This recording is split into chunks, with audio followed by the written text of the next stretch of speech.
एक अंग्रेजी में बहुत मशहूर कहावत है कि all that glitters is not gold, मतलब हर पीली धातु सोना नहीं होती।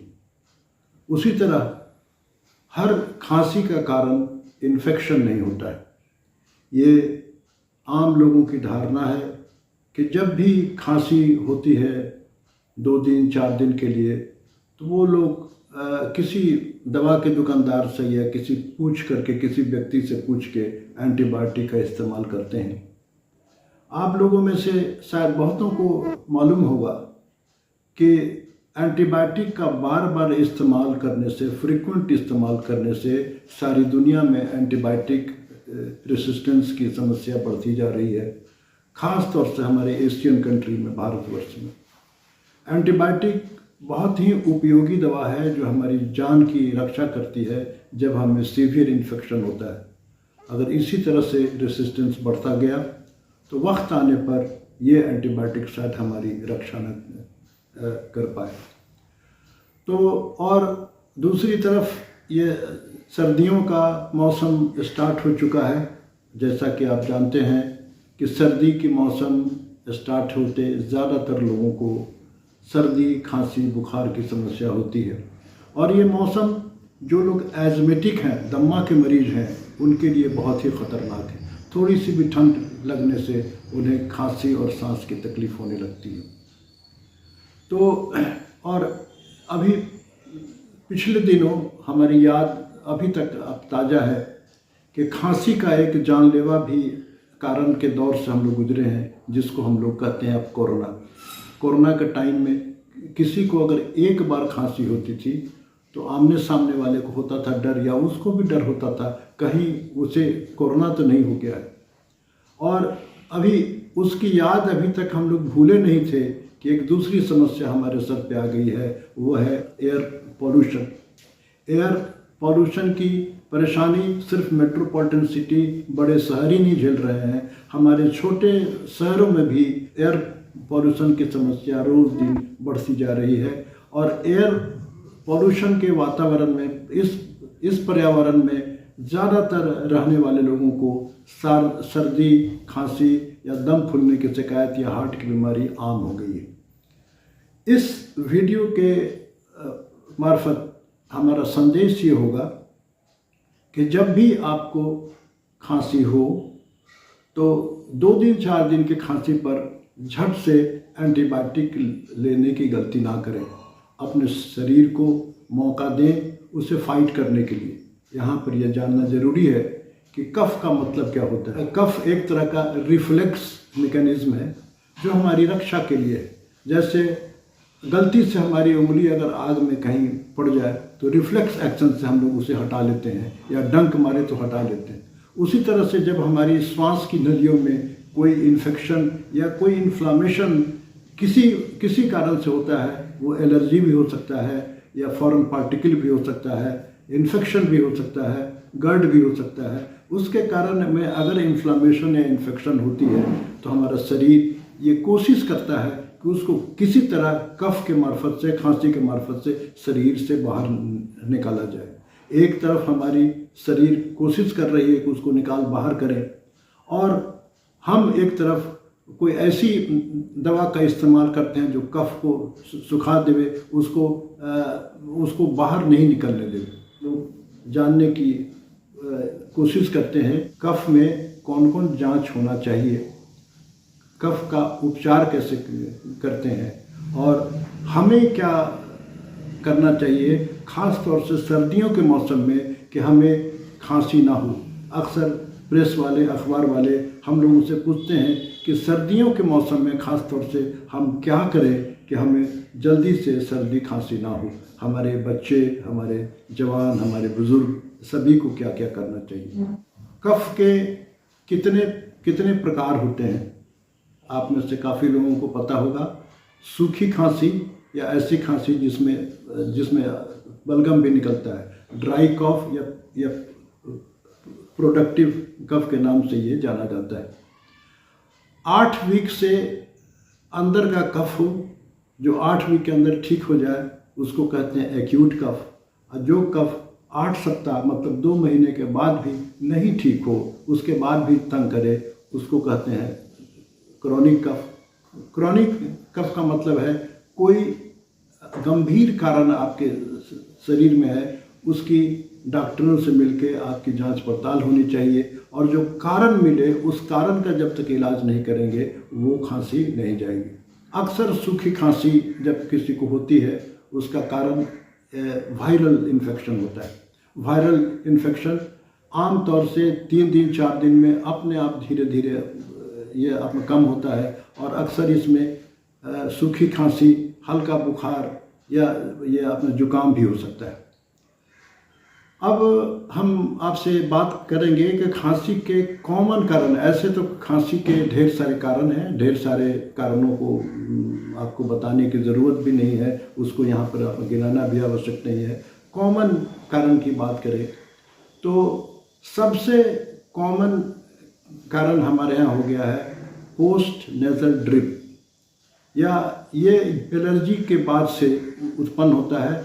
इसमें लोगों को इसकी शुरुआत होती है सर्दी से, उसके बाद नाक जाम होने लगता है, और कुछ समय के बाद उनसे सूखी खांसी होती है, और ये महसूस होता है कि गले के अंदर कुछ फंसा हुआ है।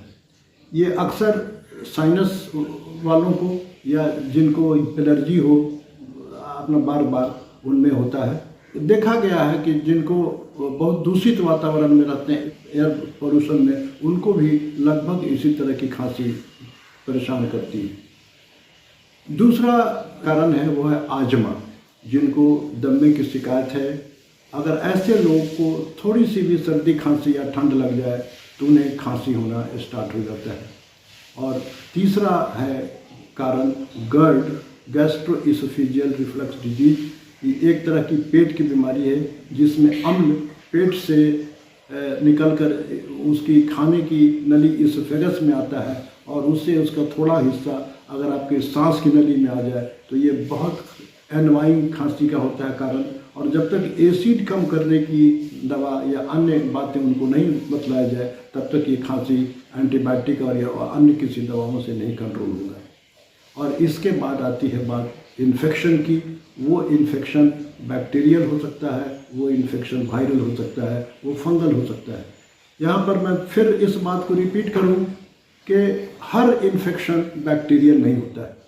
अभी जो खांसी के संदर्भ में जो इन्फेक्शन होता है उसमें 90% लोग वायरल इन्फेक्शन से पीड़ित होते हैं, और कोई भी दुनिया के एंटीबायोटिक नहीं है जो वायरल इन्फेक्शन पर उसको कंट्रोल करती हो। और उस समय एंटीवायरल दवाई उपयोगी होगी, लेकिन अभी तक कोई एप्रोप्रिएट एंटीवायरल दवाई जो सर्दी में काम करे वो अभी तक इस्टेब्लिश नहीं हुआ है। तो और इसके बाद जो बैक्टीरियल इन्फेक्शन है वो अगर वो है तो वो एंटीबायोटिक से रिस्पॉन्ड करेंगे। तो एक और है कारण, कुछ दवाओं के भी इस्तेमाल से लोगों को खांसी होती है। सर्दी खांसी होने पर जहाँ तक जांच करवाने की आवश्यकता का सवाल है, ये डॉक्टरी सलाह ये दी जाती है कि कम से कम 2 हफ्ते तक आपको इंतज़ार करना चाहिए खांसी को ठीक होने का। इस बीच में कुछ घरेलू उपचार के बारे में मैं आपको बताऊंगा कि घर में रह कर के बगैर दवाई के कैसे आप अपना देखभाल कर सकते हैं। अगर 2 हफ्ते के बाद भी खांसी आपका नियंत्रण में नहीं आता है तब डॉक्टरी सलाह के अनुसार आपको कुछ जांच होनी चाहिए। जांच में जैसा कि आप जानते हैं कुछ खून की जांच होती है, कुछ एक्सरे होती है, CT स्कैन है और स्वाब है। खून की जांच में सबसे इम्पॉर्टेंट है CBC कंप्लीट ब्लड काउंट। इसमें टोटल काउंट को देखा जाता है, इसमें फिल काउंट देखा जाता है, और CBC से थोड़ी सी सहायता मिलती है कि बैक्टीरियल इन्फेक्शन है कि वायरल इन्फेक्शन है। जो लोग एलर्जिक हैं अगर उनके IgE की जांच हो, अगर ज़्यादा मात्रा में है तो इशारा करता है कि एलर्जी की अपना पेशेंट है। और उसके अलावा एक्सरे की आवश्यकता पड़ने पर साइनस की एक्सरे, चेस्ट की एक्सरे हम लोग करवाते हैं। और एक है स्वाब टेस्ट। पहले ज़माने में लोग थ्रोट का स्वाब कराते थे, आजकल इन दिनों इसका इस्तेमाल लगभग शून्य है। थ्रोट स्वाब हर जो भी व्यक्ति कराएगा उसमें कुछ न कुछ ऑर्गेनिज्म पाए जाएंगे, इसलिए उसका कोई महत्व नहीं। अभी कोरोना के टाइम में जो सबसे मशहूर हुआ जांच RT-PCR कहते थे, नाक के अंदर से, पूरे अंदर से स्वाब को निकाला जाता था और उसकी कोरोना की जांच होती थी। वो जांच आज भी होता है, इसलिए कि कोरोना पहले से घट जरूर गया है, ख़त्म नहीं हुआ सारे विश्व से।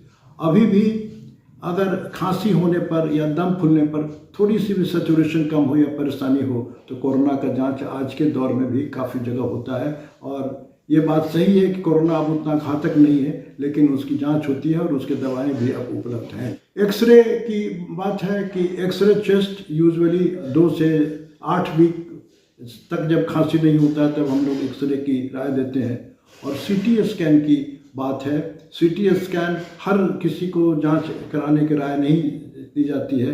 जहां पर लंग कैंसर, ब्रोंकियोटेसिस या इंटरस्टिशियल लंग डिजीज, आप ये कोई गंभीर बीमारी डाउट करते हैं, वहाँ पर CT स्कैन की राय दी जाती है।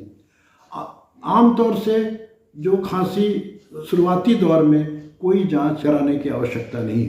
खांसी हो जाने पर हम क्या उपचार करें, ये बहुत महत्वपूर्ण है। सर्दियों का मौसम है, ज़्यादातर लोगों को सर्दी खांसी होती है, तो होम रेमेडी में सबसे आवश्यक है कि आप पानी और लिक्विड अधिक से अधिक इस्तेमाल, सुसुम पानी, सुसुम ड्रिंक जैसे दूध, सूप, इसका इस्तेमाल ज़्यादा से ज़्यादा करें। सुसुम पानी मिला के 2-2.5 लीटर अगर 24 घंटे में पीते हैं तो यह आपके लिए काफ़ी सहायता देगी। सर्दियों के मौसम में खास करके शहरों में पॉल्यूशन ज़्यादा है, घर से बाहर निकलें तो मास्क का इस्तेमाल अवश्य करें। उलन गारमेंट अपनी आवश्यकता अनुसार पहने, अपने गले की रक्षा और अपने सर की रक्षा, ठंड से अपने आप को बचाएं। अर्ली इन द मॉर्निंग जब टेम्परेचर बहुत कम रहता है उस समय टहलने के लिए नहीं निकल के, थोड़ी सी धूप निकलने के बाद 6-7 के बीच में आप निकलते हैं तो आपके लिए टहलना, और उस समय भी पूरे गर्म कपड़े, चादर वगैरह डाल के अगर घूमते हैं तो ये फ़ायदेमंद है। और अगर खांसी हो तो सुसुम पानी में नमक डाल करके अगर कुल्ला करते हैं 2-3 बार तो ये काफ़ी कारगर है। और जो लोगों को सूखी खांसी से आप परेशान है वो स्टीम का भाप लें, खौलते हुए पानी का भाप आपको लेना है। भाप कैसे लेते हैं इस वीडियो के अंत में डिस्क्रिप्शन में मैं स्टीम इनहेलेशन की वीडियो आपको दूंगा। और अंत में सवाल आता है कि हम डॉक्टरी राय कब लें। तो आमतौर से कम 2 हफ्ते तक अगर खांसी आपका नहीं ठीक हो रहा है तो आप अपने डॉक्टर से मिलें, और उसमें खास तौर से उस समय मिलना आवश्यक है कि अगर खांसी के साथ आपको दम फूलता हो, या खांसी के साथ बुखार आता हो, या खांसी के साथ छाती में दर्द होता हो, या खांसी के साथ आपके कंठ में थोड़ी सी जलन महसूस होती हो, या पेट में दर्द होता हो, या खांसी के साथ कोई, या आपका वेट लॉस होता जा रहा है। अगर आप देख रहे हैं कि पिछले कुछ महीने में खांसी के साथ आपका वजन काफ़ी अपना घटता जा रहा है तो आप अपने डॉक्टरों से राय अवश्य लें। वजन घटने के जो कुछ मुख्य कारण हैं वो है डायबिटीज़, वो है फेफड़े का TB, और वो है या अपना कैंसर जैसी बीमारी। ऐसे आप कंडीशन में अपने डॉक्टरों से राय लेना कभी न भूलें।